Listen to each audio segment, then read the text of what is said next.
오늘 우리 주님의 기도 6번째 말씀 함께 나눕니다. 벌써 이제 에어컨을 계속 주일하고 수요 예배에 사용하는데 히터를 켤 때보다 에어컨을 켤 때가 훨씬 개인별 차이가 심합니다. 그래서 여러분 이 작은 예배실 같아도 이 바람이 직접 닿는 곳은 좀 불편하실 거예요. 그래서 이렇게 잘 살피셔서, 저희도 어려워요. 이 지하철 같아요. 지하철 왜 이렇게 민원을 낼 수 있거든요. 너무 춥다, 너무 덥다. 그런데 같은 칸인데 계속 누구는 너무 춥다고, 누구는 너무 덥다고 그런 민원이 지하철에 계속 들어오는 거죠. 이 예배 공간도 그래요. 우리 본당도 그렇고 이것도 그렇고. 그래서 저희도 최대한 쾌적하게 예배할 수 있도록 노력할 테니까 여러분들도 서로 좀 잘 협력하시고, 또 앉는 자리라든지 이렇게 바람 닿는 곳은 좀 피하시고, 이렇게 해서 불편하지 않으셨으면 좋겠습니다. 그림 하나 보면서 오늘 설교를 시작하려고 하는데요. 천동설과 지동설 학교 다닐 때 많이 배우셨을 거예요.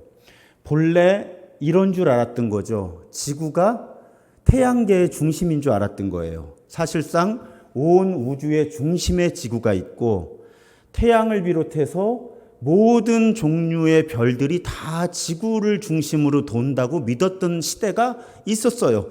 꽤 오래, 1500년 가까이.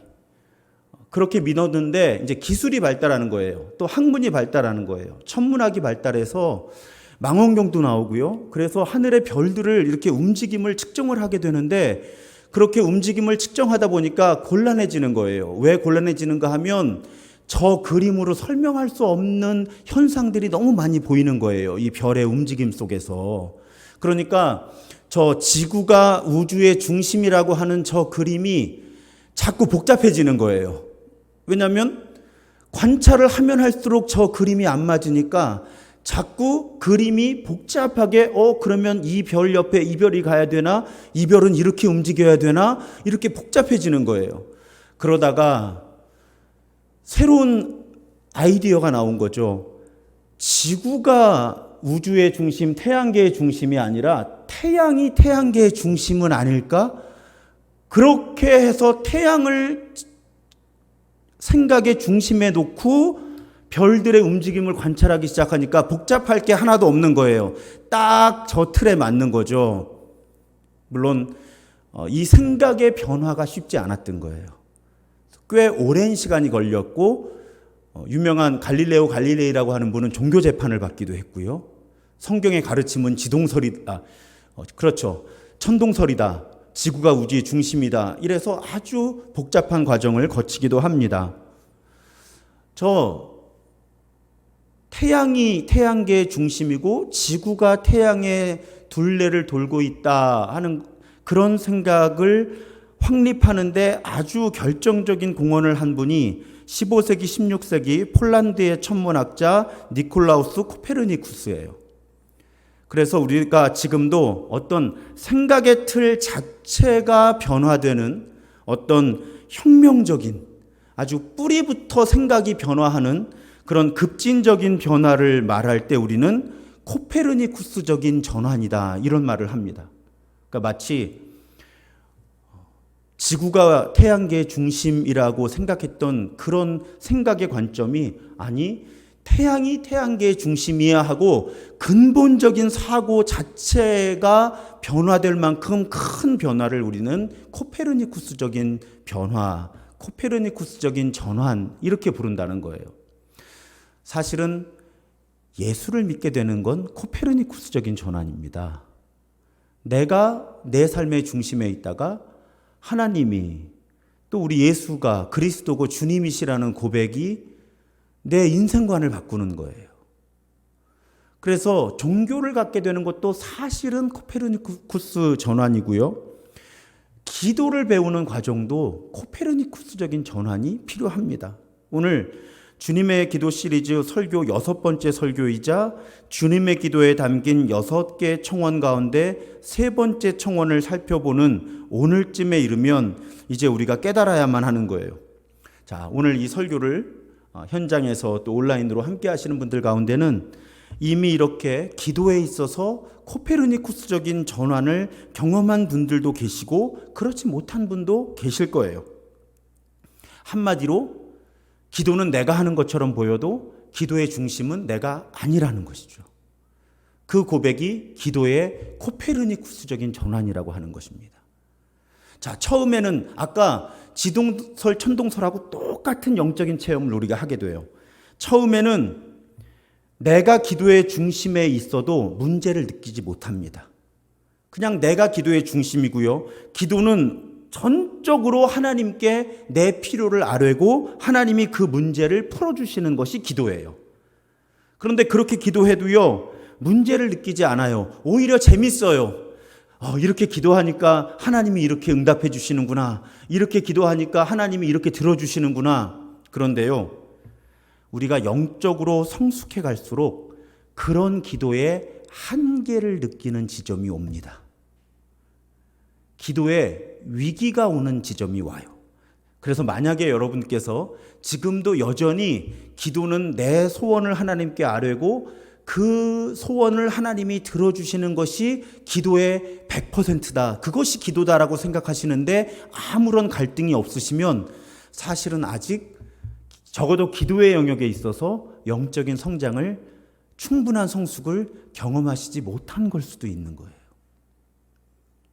아까 천동설, 지동설처럼요, 천문학의 학문과 기술이 발달하기 전까지는 지구가 태양계의 중심이라고 믿어도 아무 문제가 없었거든요. 마치 그런 것처럼 기도의 중심이 나라고 믿어도 내가 영적으로 충분히 성장하고 성숙하지 않으면 아무 어려움이 없고요.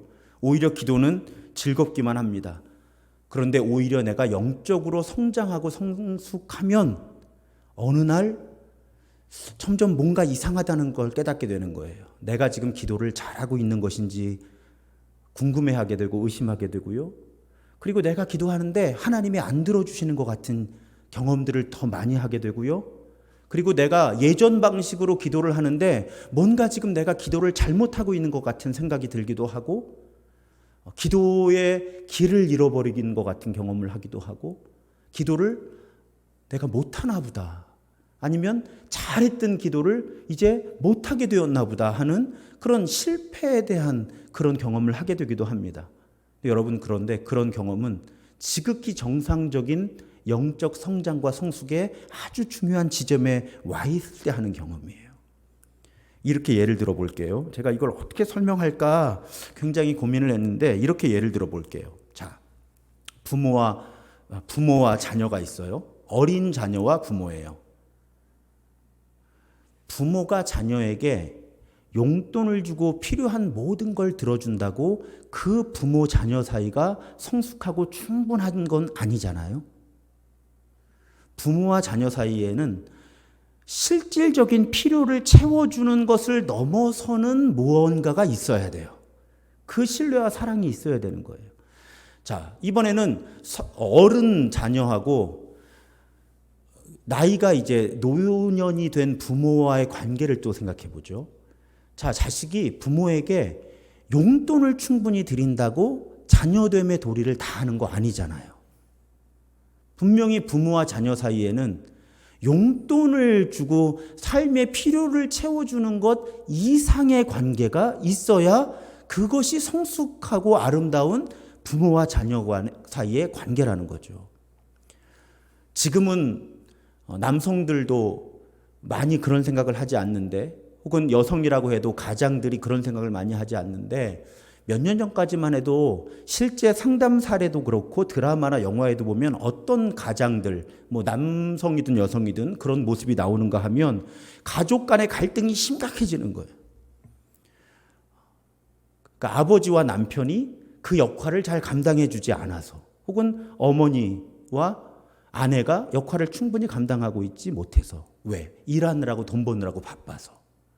그래서 갈등이 생길 때 이 공격을 받는 가장, 남성이든 여성이든 뭐라 그래요? 내가 누구 때문에 이 고생을 했는데, 내가 누구 때문에 이 고생을 하는데, 그런데 다른 가족들은 지금 우리에게 필요한 건 돈이 아니다. 바로 당신이다. 바로 아빠 당신이다. 바로 엄마 당신이다. 이런 이야기 하잖아요. 제가 제 얘기를 많이 하는 게 참 부끄럽지만 그래도 그게 제일 와닿는 예화니까. 제가 청년 때 일주일에 한 번씩 집에 왔거든요. 이 학교 혹은 기숙사나 이렇게 가까운 친척 댁에 머물면서. 근데 이제 주말에 오면 교회에서 살았어요. 교회에서 살아요. 청년들하고 이제 예배드리고 어울리고 뭐 청소년부 예배드리고. 근데 그때가 어버이날이었어요. 나름 선물을 사가지고, 근데 토요일 밤 뭐 한 10시, 11시 다 돼갖고 집에 들어간 거죠. 이제 교회 일하고 또 교회 친구들하고 어울리고 이렇게. 아버지가 굉장히 화를 내셨어요. 저는 그래도 선물을 들고 들어가서 그래도 내가 아들됨의 도리를 다 했다고 생각을 하고 선물을 들고 들어갔는데 아버지가 굉장히 화를 내셨어요. 그 순간이 잊혀지질 않아요. 왜요? 아버지한테 필요한 건 선물이 아니라 아들인데 아들이 안 오니까 집에 분명히 왔는데 쉽게 말하면 집 놓고 나가면 뭐 교회 가서 일하고 뭐 친구들 만나고 뭐 교회 친구들이죠. 다 청년부 모임이고 또 청소년부 교사로 섬기고. 근데 그래도 좀 일찍 들어와서 그날만은 좀 함께 하고 싶으셨나 봐요. 근데 뭐 어르신들 사실은 다 주무실 때 지나가지고 바로 그런 거죠. 건강한 사람과 사람 사이의 성숙하고 아름다운 관계는 실질적인 필요를 채워주는 것을 분명히 넘어서는 뭔가가 있어야 되는 거예요. 물질적인 거래가 아니라는 거죠. 자, 여러분, 하나님과 우리 사이를 생각해 보세요. 제가 기도가 뭐라고 말씀드려요? 하나님과의 대화다. 함께 하는 것이다. 소통하는 것이다. 사귀는 것이다. 그렇게 표현을 할 때 기도가 하나님 내가 돈이 필요해요. 하나님 내가 건강이 필요해요. 이런 필요를 하나님께 말씀드리고 하나님이 그 필요를 해결해 주시는 그 문제를 해결해 주시는 차원에 머문다면 아까 제가 예를 들어드린 그런 관계하고 뭐가 다르냐는 거예요. 그냥 하나님과 우리 사이는 실질적인 문제를 해결을 해주고 해결받는 그런 사이. 우리는 그것에 감사해서 헌금하고 봉사하고 이런 차원. 근데 그것은 성숙하고 아름다운 관계가 되지 못한다는 거예요. 그래서 제가 만약에 하나님이라면 어떤 사람이 초신자일 때는 기도에 즉각적으로 필요를 채워줄 것 같아요. 왜? 그래야 관계 안으로 들어오니까. 그런데 마치 아까 저희 아버지가 선물 필요 없다 그러셨던 것처럼 어느 지점에 이르면 하나님 이거 필요해요. 저거 해결해 주세요 할 때 하나님이 안 들어주실 것 같아요. 왜냐하면 하나님과 우리 사이의 관계가 거기에 머무는 것을 하나님이 원하시지 않는 거죠. 적어도 그런 거래와 같이 보이는 상태를 넘어서서 하나님과 우리 사이에는 보다 높은 차원, 더 깊은 차원의 신뢰와 하나됨의 그 친밀한 사귐이 존재해야만 하는 거예요. 그래서 그 지점에 이르러서 하나님이 그런 성숙함으로 우리가 나아오기를 기대하고 계실 때, 혹은 내가 하나님이 문제를 해결해 주시는 하나님을 넘어서서 나와 더 친밀하게 사귀고 하나됨을 기대할 때가 되면 전에 했던 기도의 방식은 통하지 않게 된다는 거예요. 내가 문제를 느끼든 하나님이 문제를 삼으시든 뭔가 더 깊고 새로운 차원의 기도로 하나님이 우리를 이끄신다는 거죠. 그래서 여러분, 내가 기도해 왔는데 그 기도의 방법이 통하지 않는다고 느낄 때나 기도가 잘 되지 않는다고 느낄 때는 영적으로 성숙함을 준비하는 시간일 수 있고요. 적어도 하나님과 나와의 관계가 더 깊은 차원으로 인도하심을 받는 그런 예비 단계라고 저는 믿어요. 그럴 때는 자꾸 옛날의 기도로 돌아가면 안 되는 거예요. 마치 아까 천동설, 지동설처럼 지구가 태양계의 중심이라고 철저하게 믿으면요, 아무리 연구를 열심히 해도요, 그 이론은 쓸모가 없어지는 거예요. 아무짝에도. 빨리 태양계의 중심은 태양이다 해야지 이게 열심히 연구를 하든 뭐 관찰을 하든 이게 의미를 갖게 되는 거죠.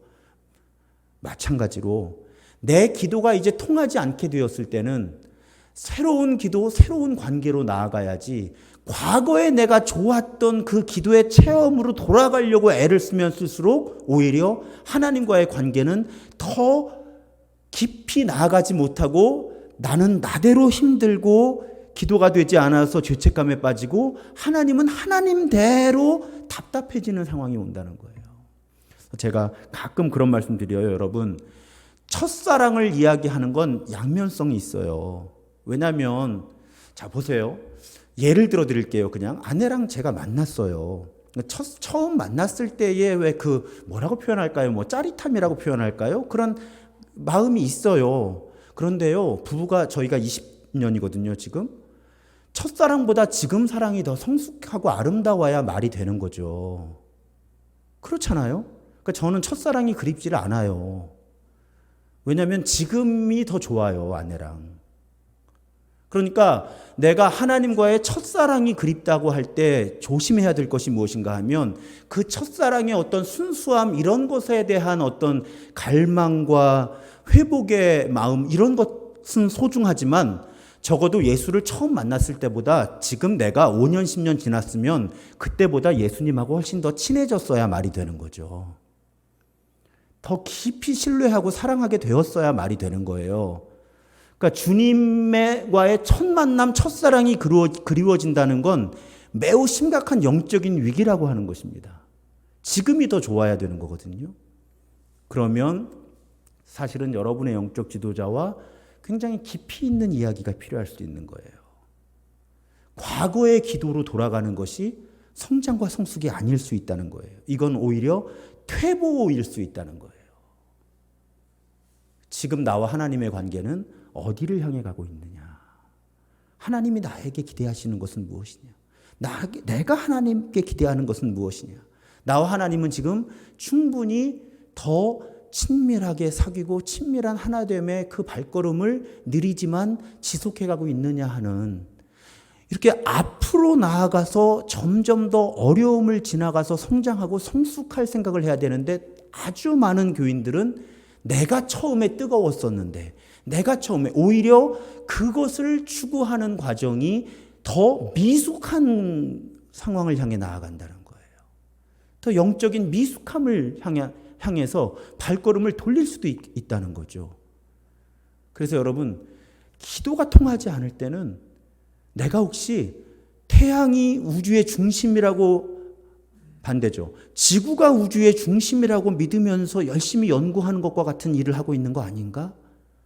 그럴 때 우리가 반드시 고백해야 되는 고백이 그래서 예수님이 주님의 기도에 꼭 집어넣어 주신 기도가 하나님 청원이 우리 청원보다 앞에 있고 하나님 청원의 핵심이 하나님의 나라가 임하는 거고 내 나라가 아니라 거기에 대한 보충 설명이자 또 하나의 청원으로서 뜻이 하늘에서 이루어진 것처럼 땅에서 이루어지기를 원합니다.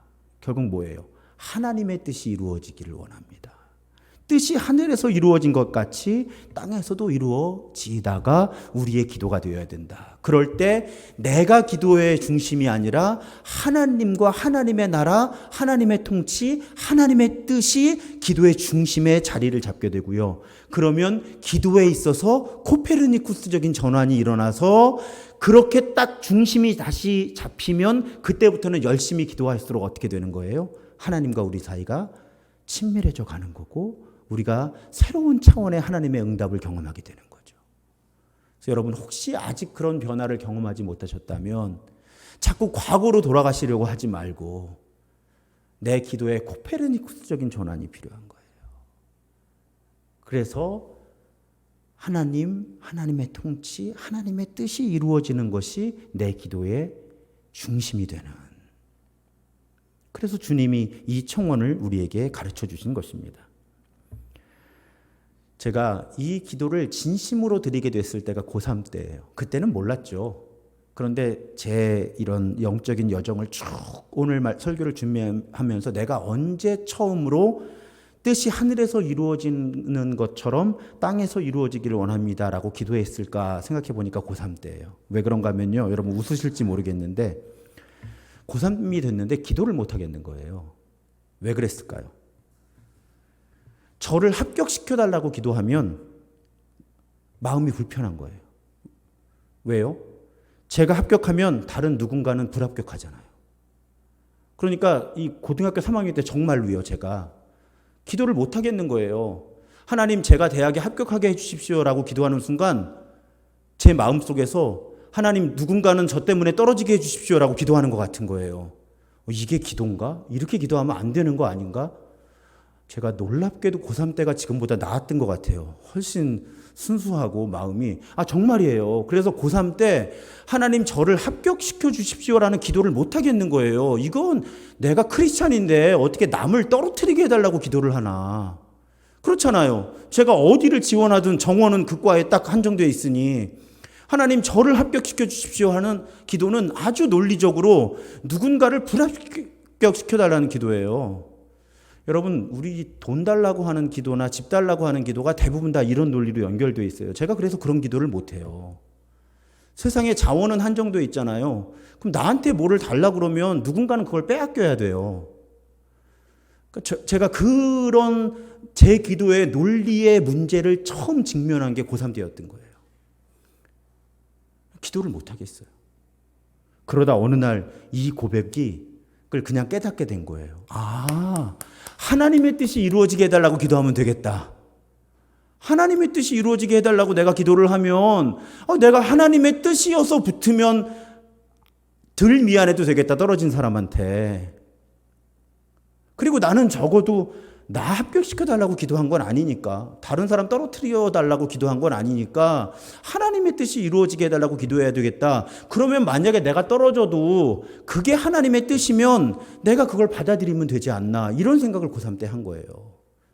그래서 고3 때 합격을 위해 기도한 적이 없어요.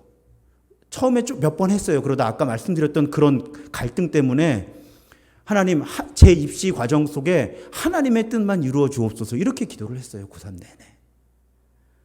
그때 처음으로 경험한 거예요. 하나님께 내가 뭘 달라고 기도하지 말고 하나님의 뜻대로 이루어지게 해달라고 기도를 하면, 그런데다가요, 그렇게 기도하니까 머리가 하나도 안 복잡한 거예요. 그전에는 기도하려면 이게 뭐를 구해야 될지를 잘 모르겠는 거예요. 생각이 이걸 구하면 또 요게 문제고, 요걸 구하면 또 요게 연결되어 있고, 아까 단순한 예를 드렸지만 제가 합격하게 해달라고 기도하면 누군가는 떨어져야 될 것 같고, 이런 연결이 있었는데 어느 순간 하나님, 이 일에 대해서, 이 문제에 대해서, 이 사람에 대해서 하나님의 뜻이 이루어지기 원합니다라고 기도하기 시작했더니 고민할 게 없는 거예요. 기도의 내용에서 그냥 열심히만 기도하면 되는 거예요. 생각 복잡할 필요 없이 어떤 누군가를 생각하고 어떤 공동체를 생각하고 이 세상의 어떤 문제를 생각할 때 뭐 공부를 할 필요도 없고 뭐 복잡하게 고민을 할 필요도 없고 뭐 그냥 하나님의 뜻이 이루어지게 해달라고 열심히만 기도하면 되더라고요. 그래서 이 원리를 깨닫고 나니까 기도가 굉장히 편안해지고 자유해진 거예요. 그리고 결과에 대해서도 그렇게 심각해질 필요가 없었어요. 왜냐하면 제가 기도한 대로 되든 안 되든 그냥 하나님의 뜻이 이루어지면 되는 거잖아요. 그러니까 뭐 하나님에 대해서 불만이 생길 것도 없고 하나님 뜻이신 거는 맞죠? 이러면 되는 거예요. 뭐가 제가 뜻대로 안 됐을 때 그냥 하나님 다 좋은데 안 된 것도 괜찮은데 요거 하나님의 뜻이면 됩니다. 그냥 그렇게 얘기하면 제 마음에 어떤 내 기도가 거절당한 것 같은 그런 마음도 안 들고, 뭐 하나님에 대해 섭섭함도 안 들고, 내 기도가 부족했다고 하는 죄책감과 수치심도 안 들고, 얼마나 기도가 자유해졌는지 몰라요. 그게 제가 고3 때 했던 경험이에요. 여러분, 우리가 기도에 있어서 정말 하나님의 통치, 하나님의 뜻이 중심에 들어오면요, 기도가 굉장히 편안해지고 자유해져요. 기도 때문에 죄책감을 갖게 되지 않아도 되고요, 수치심을 갖게 되지 않아도 되고요.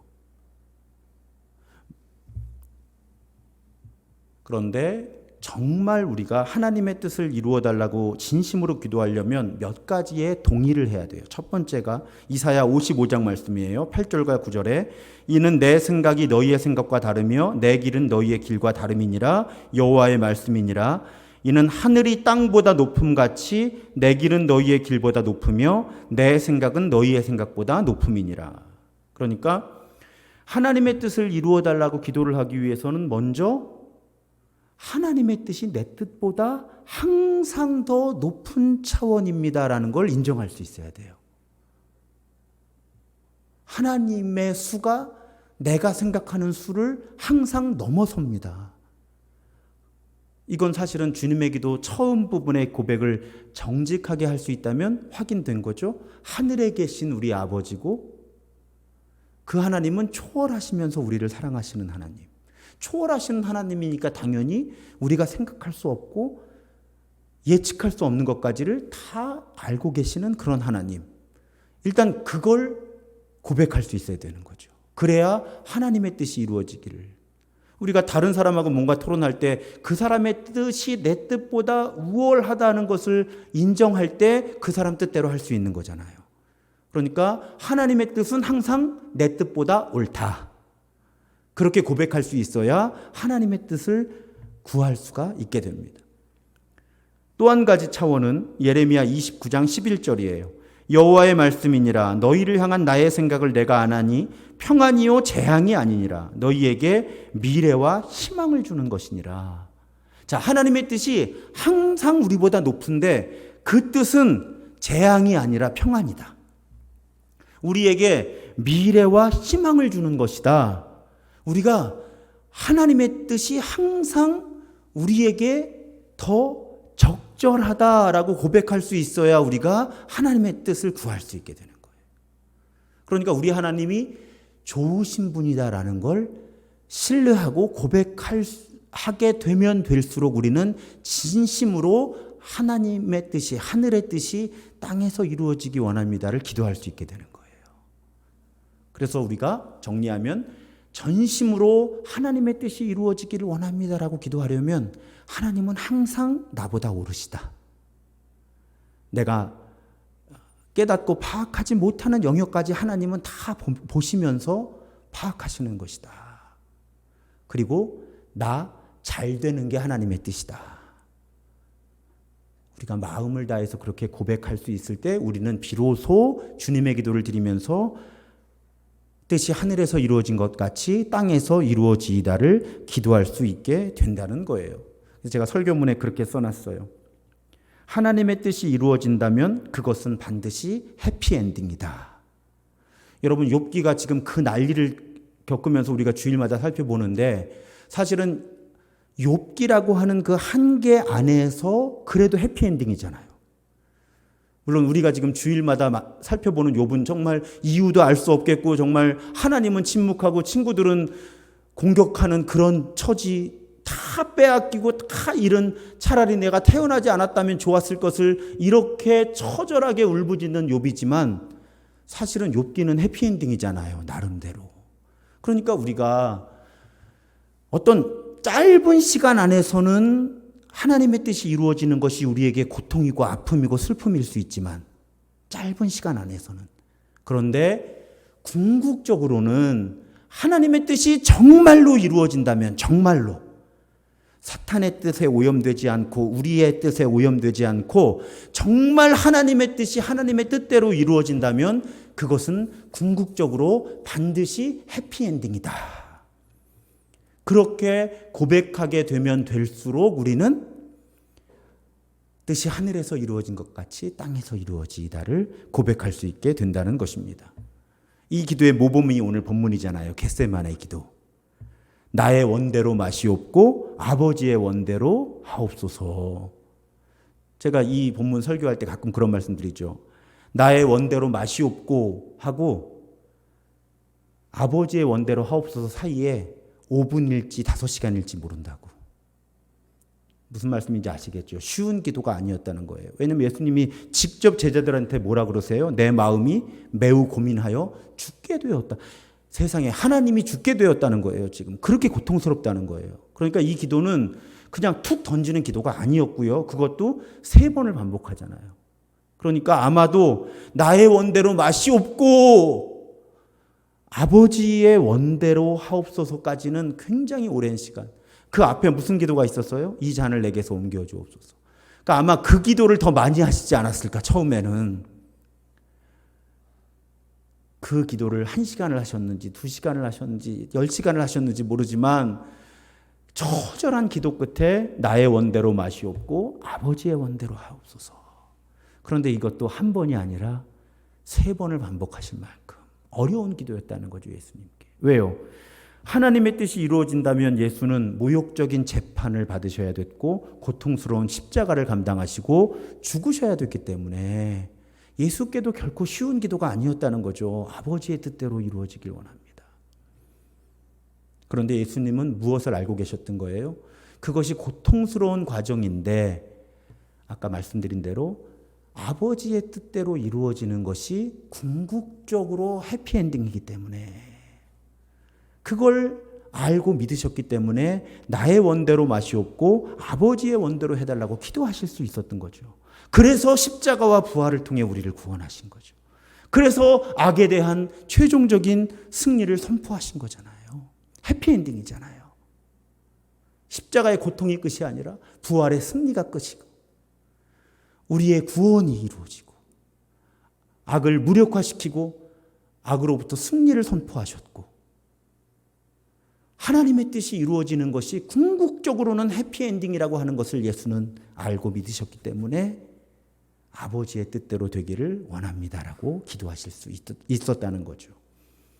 우리도 아버지의 뜻이 이루어지는 것이 일시적으로는 고통스러울지 몰라도 궁극적으로는 해피엔딩이라고 믿을 때 우리는 마음을 다해 뜻이 하늘에서 이루어진 것처럼 땅에서 이루어지기 원합니다. 그렇게 기도할 수 있게 된다는 것입니다.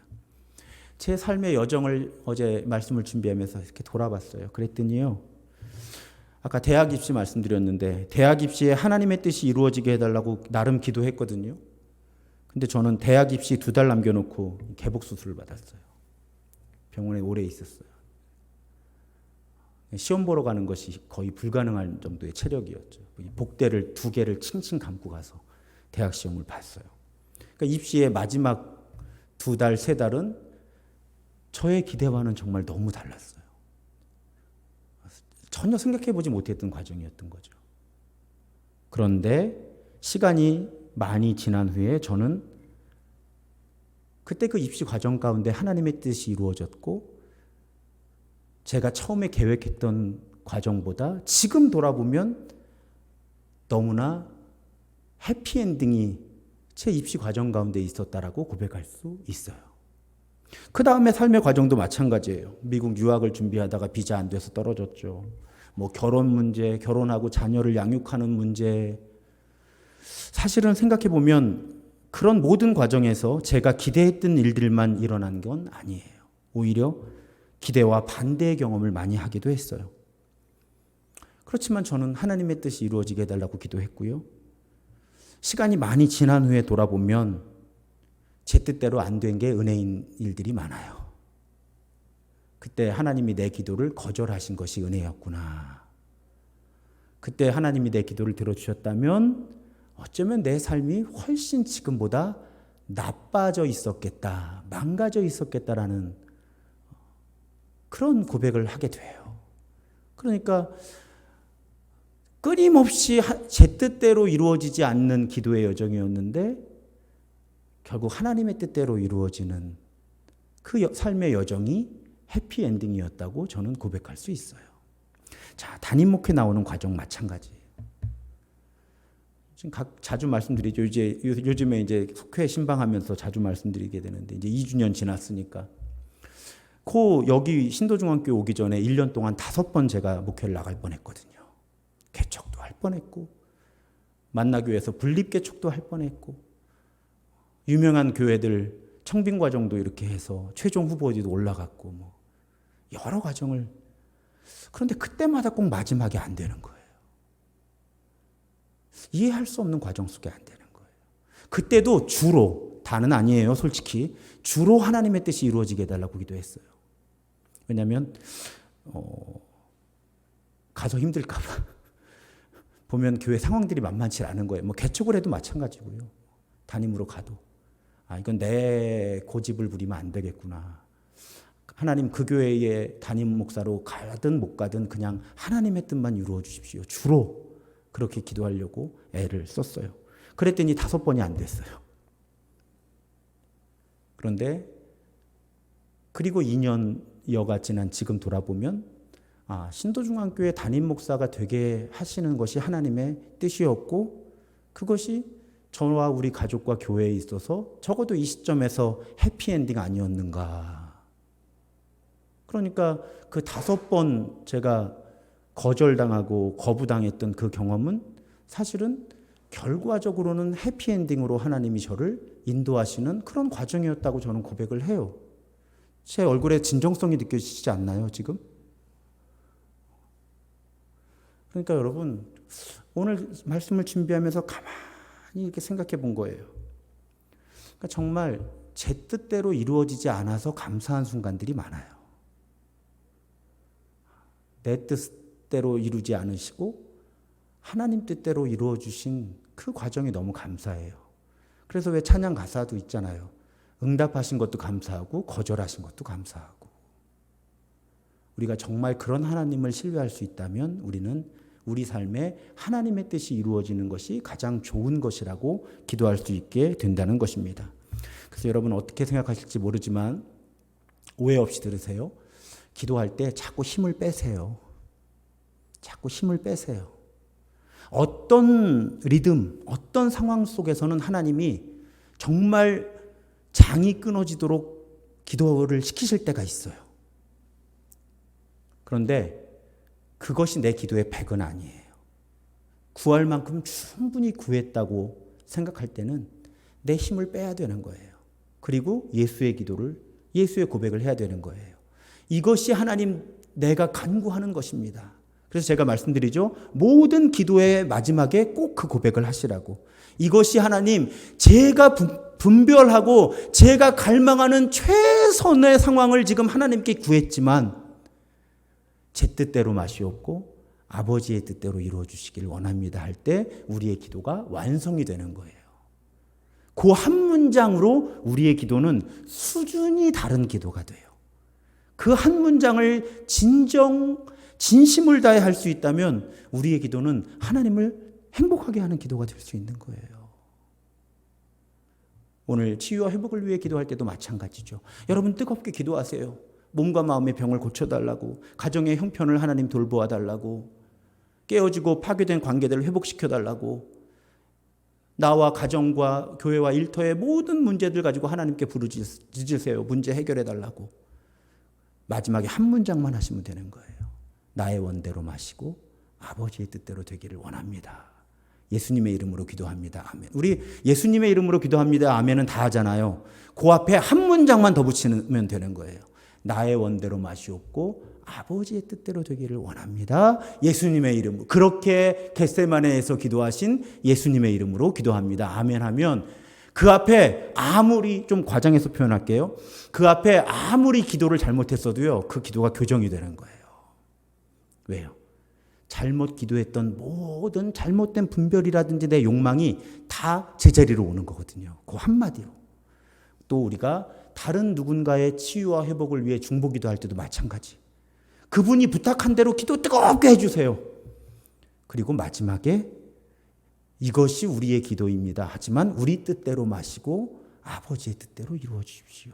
그렇게 기도하신 예수님의 이름으로 기도드립니다. 아멘 하면 아무리 잘못 기도한 것 같아도 그 기도가 신기하게 제자리를 딱 찾는 거죠. 굉장히 오늘 중요한 비법을 알려드리는 거예요. 기도에서. 사랑하는 여러분, 이제 주님의 뜻을 이루소서. 오늘 우리의 고백과 맞닿아 있는 찬양인데 주님의 뜻을 이루소서 찬송 부르고 우리의 치유와 회복, 또 사랑하는 가족과 또 교회와 일터와 또 이 땅의 치유와 회복을 위해 간구할 때 뜨겁게 최선을 다해 기도하시고요. 마지막에 나의 원대로 마시옵고 아버지의 뜻대로 되기를 원합니다. 그렇게 기도하는 우리 모두가 되기를 주님의 이름으로 축복합니다. 찬양하고 기도하겠습니다.